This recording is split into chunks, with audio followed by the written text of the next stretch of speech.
Fairness to you, early in the race, Kurt Busch, some of your other fellow drivers pointed the finger at you.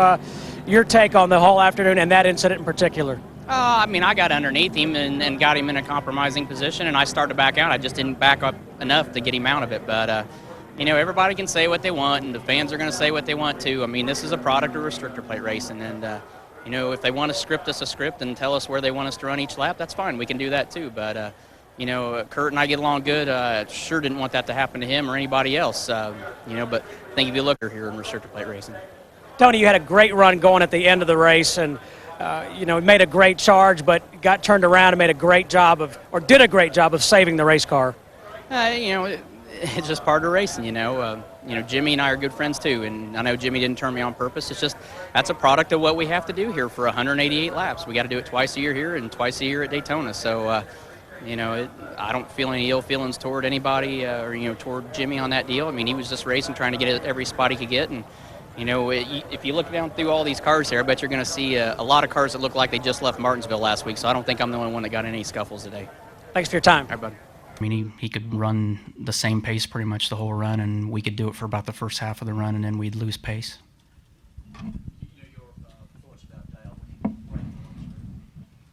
No different than anybody else that does it. I mean, it's not a national holiday, guys. I mean, this morning they were celebrating his 4th anniversary of his last win, and so I guess we're all in a state of mourning now because he's broke that string now, so I don't know what we're all supposed to think. Let's go to the jet. Lost a heartbreaker at the finish to Kyle Busch.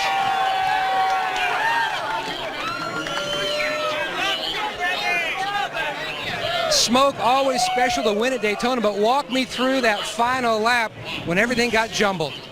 I don't even remember what happened that last lap. We just in that second lane and just tried to get the 17 and 16 pulled apart. And once we got them pulled apart, it gave us a run on the outside. So it shows what Mobil 1 lubricants and oils can do for you. Just so good on restarts and just a weird day. These races, I'm still voting for a figure 8 race here. 42nd. Señor Montoya, quisiera saber acerca de su participación el día de hoy para poder así lanzar y poner sus cosas en regla, como son ganar, no ganar, sino estar en posiciones. ¿Qué haría usted después para poder realmente ganar y capturar la bandera de nuevo? We should do like Allmendinger did last time. ¿Dónde está la biblioteca? Where's the library? He asked. Allmendinger was good. He's got some Spanish. In this position, believe me. La verdad, muy contento, la verdad. In the spin with Harvick. I don't know. I haven't seen it, so it's not fair to comment on it until I see what happened for sure. Yeah, but that's the second time this year. Does that concern you at all? It didn't look like it was intended. Marty, I said, just in case you didn't catch it the first time, I said I didn't see it. So, you can say it's the second time, but you're not in the cars and you don't know what you're talking about. So, challenges you face making that transition here?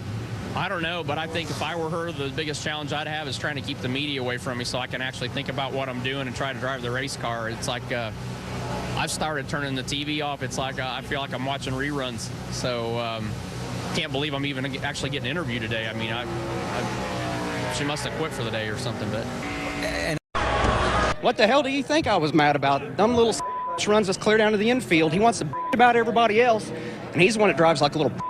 I'm gonna bust his ass. Thanks, Tony. thank you.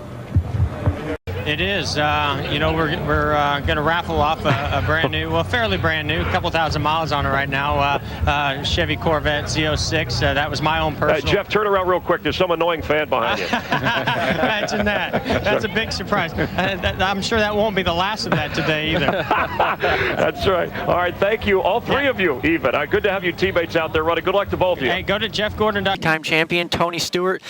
Tony finished 9th in points last year. What's your outlook going into 2013 in the Daytona 500?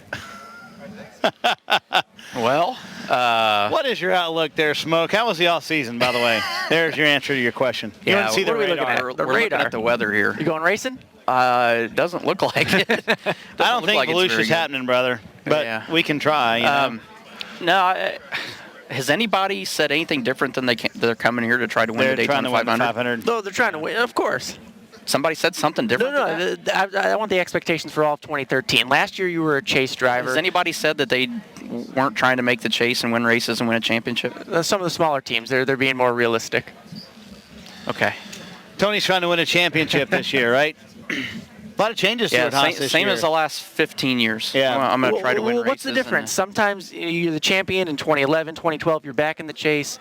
Well, it wasn't because I wasn't trying.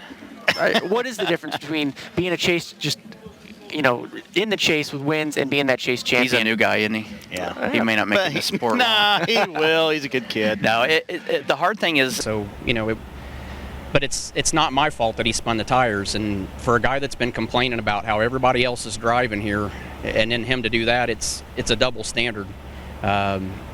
He makes the choice. He makes the decision to run us down there. And when you run a driver down there, then you take responsibility of what happens after that. So. He's a tough guy on pit road as soon as one of his crew guys gets in the middle of it. Until then, he's a scared little kid, and then he wants to sit there and throw a water bottle at me. So he's going to learn a lesson, and he can run his mouth on Twitter and stuff all he wants tonight. I got plenty of people that are going to watch for that, and but it's time he learns a lesson. He's run his mouth long enough. He's sat there and done this double standard, and he's nothing but a little rich kid that has never had to work in his life. So he's going to learn with us working guys that had to work our way up how it works. Before all that, man, you came storming up through there at the end of this race. They sit there and act tough when their crew guys get in the middle of it. And it's about time. If NASCAR wants to let the guys have at it, it shouldn't be any different in hockey. Let us have at it, and then when one guy goes to the ground, then it's over. Tony, he basically said after the race, he said, you know what, I blocked him. And he said early in the race, I wouldn't do that. End of the race, he would. Does that give him any excuse for that at that point? He still takes the responsibility on himself. I mean, he has that right. He has the choice to do that. I mean, he's in control of his car, but if he ever turns down a cross in front of me again, I don't care what lap it is, he won't make it through the other end of it. If I didn't hit the chip, he wouldn't have made it through turn one to begin with. So, I'm tired of these guys doing that stuff, and especially out of a kid that's been griping about everybody else, and then he does that the next week. I mean, he's sent Denny to the hospital and screwed our day up. So, he's talked the talk, but he hasn't walked the walk yet. He's always got his crew guys walking the walk for him. He said he wants to call you this week. Will you accept that phone call? Hell no. If he wants to talk about it, we'll talk about it. So after he threw the water bottle at me like a little girl, we'll go at it now.